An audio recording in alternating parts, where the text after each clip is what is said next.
رب زدنی علما.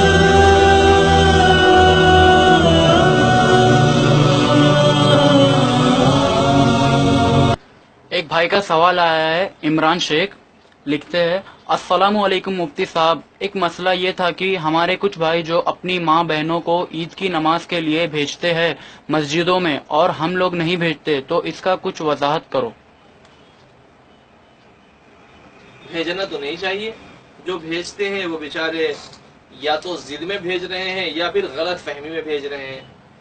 اور ان بیچاروں کو جو غلط فہمی لگی ہے وہ ایک حدیث کی بنیاد پہ لگی ہے، اور لگنے کی وجہ یہ ہے کہ ان لوگوں نے حدیث کو اپنی سوچ سے سمجھنے کی کوشش کی. دیکھیں، جب دین کے نام پر گمراہی آتی ہے تو اس میں گمراہی کی وجہ یہ بنتی ہے کہ آدمی صحیح پوائنٹ سے ہٹ کر حدیث کو سمجھنے کی کوشش کرتا ہے، یا کسی بھی کتاب میں کچھ پڑھ لے آدمی اور اپنے طور سے سمجھنے کی کوشش کرے تو پھر گمراہی پھیلتی ہے. یہی وجہ ہے کہ اللہ رب العزت نے آسمان سے کتابیں صرف اتاری نہیں بلکہ کتابوں کے ساتھ پیغمبر اور رسولوں کو بھی بھیجا. یعنی کتاب پلس رجال، یہ دونوں اللہ رب العزت نے بھیجا.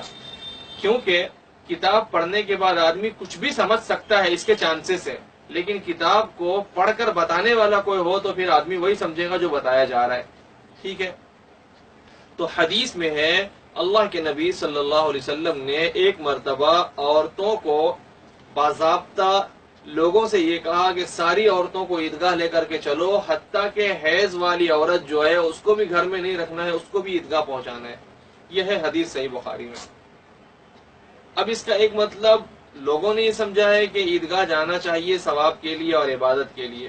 تو غور کریں کہ جس عورت کو حیض آ رہا ہے کیا وہ عبادت کرے گی؟ یقیناً بالکل نہیں کرے گی. تو پھر کیوں جانے کی بات تھی؟ اب سنیں، جانے کی بات اس وجہ سے تھی کہ اصل میں اس وقت شروع دور کی بات ہے، یہ مسلمانوں کی تعداد کم تھی، تو تعداد کو دکھانے کے لیے ہر ایک کو مجمع میں پہنچنا تھا. اس لیے اللہ کے نبی صلی اللہ علیہ وسلم نے فرمایا مرد بھی چلے، عورتیں بھی چلے، بچے بھی چلے. یہ ہے وہ بات جس کی وجہ سے ان کو دھوکہ لگا ہے، اور دھوکہ اس وجہ سے لگا کہ انہوں نے جو ہے حدیث کو خود سمجھنے کی کوشش کی. اگر اسلام کے اسکالرز کی رہنمائی میں سمجھنے کی کوشش کرتے تو پھر آج یہ دن نہ دیکھنا پڑتا کہ مسلمانوں سے ہٹ کر اپنا ایک طریقہ انہوں نے اپنا لیا. یہ بات پرانے عالم حضرت علامہ امام الطحاوی رحمۃ اللہ علیہ، ثقہ اور جلیل القدر محدث ہیں، بہت پرانے ہیں، انہوں نے یہ بات لکھی ہے. اور اسی طریقے سے امام ابن بطال مالکی جیسے بڑے محدث نے اس بات کو ایکسپٹ کیا ہے اور اس بات کو امت کے درمیان پیش کیا ہے شرح صحیح بخاری کے اندر.